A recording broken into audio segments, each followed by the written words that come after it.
यमुनानगर के लक्ष्मी गार्डन में एक बार फिर से गैंगस्टर काला राणा के घर पर एनआईए ने दस्तक दी। एनआईए आज लोकल पुलिस के साथ मिलकर काला राणा के घर पर पहुंची।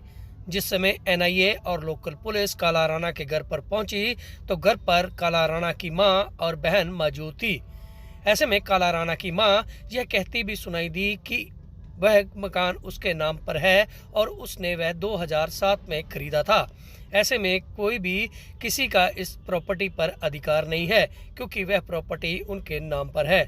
इसको लेकर थोड़ी बहस के बाद पुलिस ने घर के बाहर नोटिस चिपका दिया और साथ ही यहां पर एक बोर्ड लगाने की बात भी कही जो एनआईए अपने साथ लेकर यहां पहुंची थी। बता दें कि परिवार के लोगों को इस बात से ऐतराज था कि वह प्रॉपर्टी काला राणा के नाम ना होकर उसकी मां के नाम पर है, लेकिन एनआईए आज घर के पर पोस्टर तो चिपकाना चाहती ही थी, साथ ही वह बोर्ड लगाकर इस पूरी प्रॉपर्टी को अटैच करना चाह रही थी।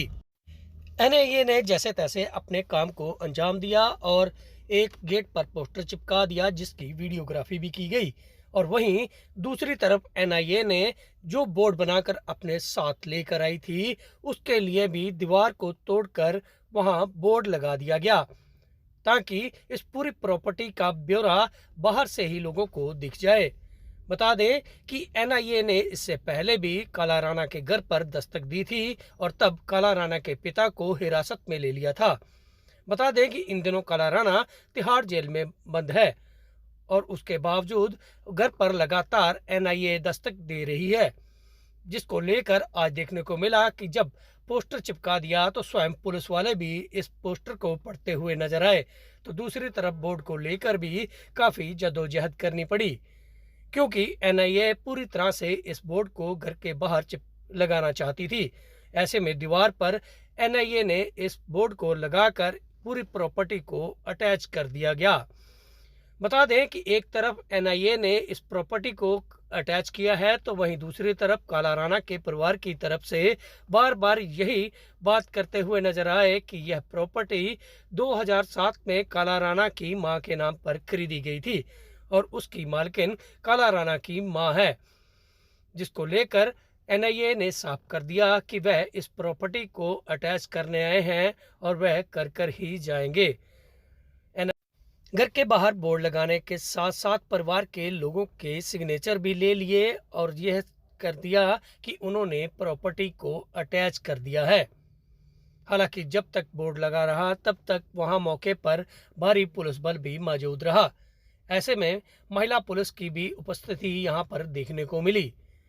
एनआईए ने इस पूरे घटनाक्रम को खुद भी अपने पास रिकॉर्ड रखा ताकि वह हर बात का सबूत अपने पास रख सके। ये टीम ने पहले ही इसके रिगार्डिंग एफआईआर रजिस्टर्ड है जो एनआईए के पास ही है, तो उसके रिगार्डिंग ये जो प्रॉपर्टी है इसका प्रॉपर्टी का अटैच के लिए उस मुकदमे के साथ ये प्रॉपर्टी अटैच की है, उसके रिगार्डिंग ही ये जो उसका बोर्ड लगाने के लिए प्रॉपर्टी अटैच का बोर्ड लगाने के लिए आए थे।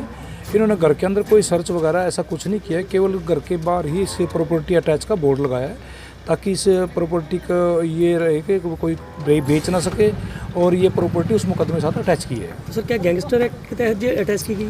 जी, उसी मुकदमे के तहत जो मुकदमा एनआईए ने दर्ज किया है पहले, उसी मुकदमे के तहत ये प्रॉपर्टी अटैच की गई है। देखिए, जोगिंदर राणा है, काला राणा है, उसका लड़का दूसरा है जो पहले ऑलरेडी अरेस्ट है, तो उसके रिगार्डिंग ही आज एनआईए आई थी कि प्रॉपर्टी अटैच का एक जो पोस्टर लगाना था, दूसरा एक बोर्ड लगाना था, उसके रिगार्डिंग हम इनकी हेल्प के लिए यहाँ पर आए हैं। हाँ, उसकी जो मदर है उसने कहा है कि ये प्रॉपर्टी मेरे नाम है तो इसको अटैच ना किया जाए, बट वो एनआईए की प्रोसेसिंग है, उसमें हमारा ये है कि वो एज पर लॉ उन्होंने इसको अटैच किया है। देखिए, नोटिस में ये लिखा हुआ है कि ये जो प्रॉपर्टी है इसको कोई खरीद देना, क्योंकि ये प्रॉपर्टी उस मुकदमे से अटैच की जा चुकी है, इस प्रॉपर्टी को खरीद देना।